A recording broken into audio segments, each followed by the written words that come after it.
인생 역전만룸론은 없습니다. 공부의 생애주기.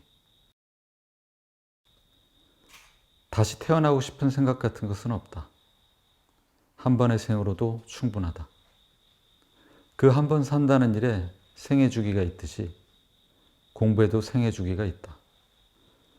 사시사철 과일이 나오기는 하지만 아주 맛있는 사과를, 딸기를, 체리를, 홍시를 먹을 수 있는 때는 사실 1년 중 정해져 있지 않은가. 그리고 어떤 공부는 누적적이어서 가을에 어떤 책을 읽기 위해서 봄에 읽으면 좋은 책들이 있다.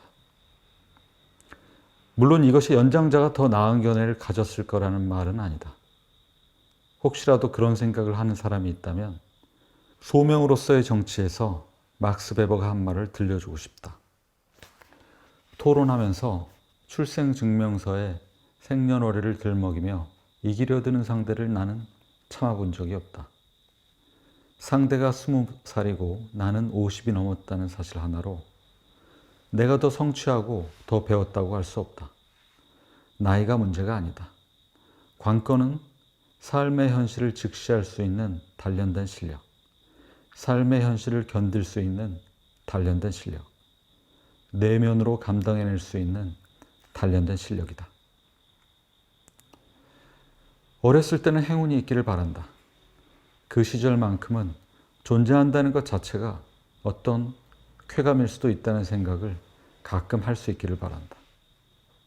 그러니까 먹고 자고 싸고 움직이고 쉬는 일이 시원하기를 바란다. 그것도 어느 정도는 배워서 되는 일이다. 그리고 감정이 머리와 가슴 속을 잘 지나가게 하는 습관을 들이고 싶다. 이 정도다 어린 시절에 기대하는 공부는. 이것만 잘 되면 나중에 쓸데없는 불안에 시달리지 않을 가능성이 크다. 청소년기에는 타고난 육체적 역량을 최대한 펼쳐보는 체험을 하고 싶다. 이것도 어느 정도는 배워야 할 수 있는 일이다. 꼭 해봤어야 하는데 해보지 못해서 안타깝다. 잘 먹고 들소처럼 뛰었어야 하는데 너무 오래 누워 있었다. 외국에 살 때 부러웠던 것은 교육자들이 청소년의 체육교육에 지극한 관심과 공을 들인다는 사실이었다. 외국어를 제대로 배울 수 있는 기회가 빨리 왔으면 좋겠다. 외국어는 단지 여행 도구나 취직 기술에 그치는 것이 아니다. 모국어로만 이루어진 세계와는 현격히 다른 의미 세계에 접속하는 열쇠다. 외국어를 배워보아야 자기가 구사하는 언어만큼 생각한다는 말을 실감하게 된다. 물론 외국어를 못해서 좋은 점도 있다. 못하는 외국어로 욕을 먹으면 큰 욕에도 별로 상처받지 않는다. 단순히 외국어뿐 아니라 한문이나 라틴어 같은 고전어도 배우고 싶다. 한문을 모른다고 한국어 생활에 큰 지장이 있는 것은 아니다. 다만 자신의 언어 생활이 깊어질 수 있는 확실한 기회 하나를 놓치게 된다. 한문을 모르면 짐승들끼리 인지상정이라며 서로를 위로하게 된다. 대학에 들어가기 전에 운전, 요리, 각종 수리의 달인이 되고 싶다. 생활의 편의도 편이지만 연애하는 데 아주 쓸모 있을 것 같다. 운이 좋아 대학생이 되고 나면 의무적인 인성교육 따위는 받고 싶지 않다. 참고 받는 인성교육이라면 인성은 나아지지 않고 인성교육이라는 미션을 하나 클리어했다는 느낌만 남을 것 같다. 남을 척취하는 것이 나쁘다는 것을 자연스럽게 습득할 수 있는 환경에 놓이고 싶다. 왕자가 되지 못했다는 이유로 흑화되고 싶지 않다. 기초 체력을 안 쌓으면 나중에 감기에 자주 걸리듯 지적 기초를 안 쌓으면 지적 감기에 걸리게 된다.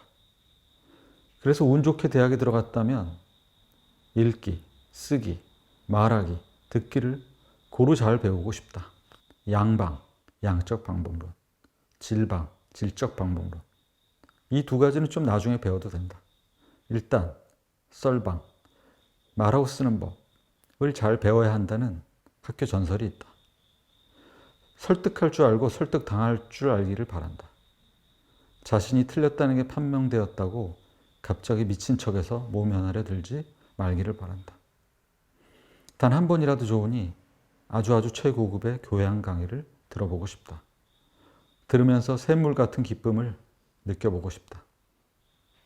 직장생활 부적응자로 판명되거나 책 읽기를 비정상적으로 좋아하거나 수중에 돈이 있으면 자칫 대학원에 가게 될지도 모른다. 대학원의 교육 목표는 대학의 교육 목표와 다르다. 아무도 떠먹여주지 않는다. 정답이 있는 주어진 문제만 풀어온 사람은 이 단계에서 좌절할 것이다. 자기 스스로 연구 질문을 던지고 리서치 계획을 세우고 집행하는 방법을 배워야 한다. 이 부분을 모르겠어요. 기분이 찝찝해요. 토끼에 간을 주세요. 이렇게 지적 옹알이를 할 수 있는 때는 지났다. 순간의 통찰이니 뭐니 하는 지랄병 하지 말고 연구자들이 누적해온 지식을 존중하는 법을 배워야 한다. 연구자의 길을 가는 것은 단순히 지식을 쌓는 것이 아니라 인식론적 객관성을 위해 도덕적 결단을 하는 일까지 포함한다. 그러한 도덕적 결단 없이는 탐구와 인식의 객관성이 확보될 리 없다. 자칫 자기가 보지 않은 것은 존재하지 않는다고 우기고 자기가 못하면 안 해도 된다고 생각하게 되기 쉽다. 인식론적 객관성을 존중하는 자세가 몸에 익으면 누가 봐도 못생긴 아이를 두고 예쁘다고 강변하는 부모에게 엄연한 사실을 말해야 한다는 소명의식이 들지도 모른다. 그러나 머릿속 모든 것을 입 밖에 내야 할 필요는 없다. 졸업 전에 한 번쯤은 엄한 선생을 만나볼 기회가 있기를 바란다. 과제를 많이 내주고 날카로운 비평을 해주었기에 결코 흠뻑 좋아할 수는 없지만 그로 인해 배운 것이 많아 용서하게 되는 엄한 선생을 만나는 것도 행운이다. 엄한 선생 없이는 애매한 제야고수로 남을 가능성이 크다. 인터넷 서핑을 하다 보면 제야고수가 프로 선수에게 처발리는 영상이 널려 있다. 학문의 길은 제야고수의 길보다 잔인하다. 자신은 결국 공부에 적합한 지력과 소명의식이 없는 것으로 판명될 수 있는 위험을 감수해야 하는 것이다.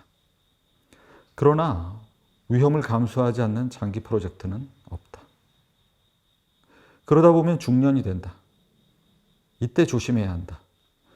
세상에는 약을 팔러 다니는 사람이 많다. 특히 예언가들을 조심해야 한다. 검증하려야 검증하기 어려운 이야기들을 남발하는 사람들을 조심해야 한다. 많은 사람이 믿는다고 그 진리값을 보장할 수는 없다.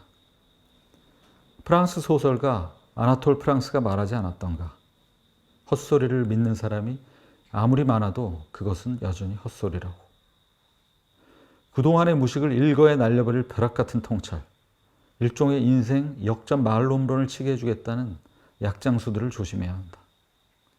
공부는 산삼을 찾는 과정이 아니다. 기립성 저혈압 환자를 갑자기 포복형 고혈압 환자로 만들 수는 없다. 중년이 되면 차라리 결핍을 받아들이는 게 낫다. 결핍이 오히려 가능성을 만들기도 하는 법이다. 청장년 시절에 어떤 결핍이 오히려 자원이 되어 있기를.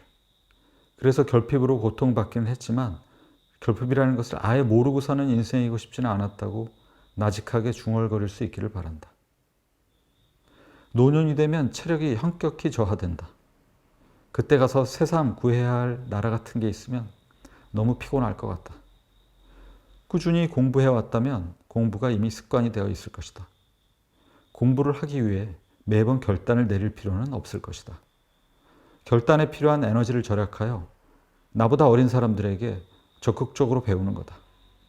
수중에 돈이 있으면 기꺼이 지불하면서. 그리고 마침내 때가 온다. 인간은 언젠가 죽는다. 사놓고 그때까지 안 읽은 책들은 이제 포기하겠다. 이 단계가 되면 내 삶에 들어왔다가 나간 동학들이 남긴 흔적들을 천천히 지우겠다. 부고는 들리지 않고 다만 근황을 듣기 어려울 것이다. 잠시 심호흡을 하고 작은 응접실에 불을 끄는 거다. 이것이 삶이었나요? 이미 다 지난 일이군요.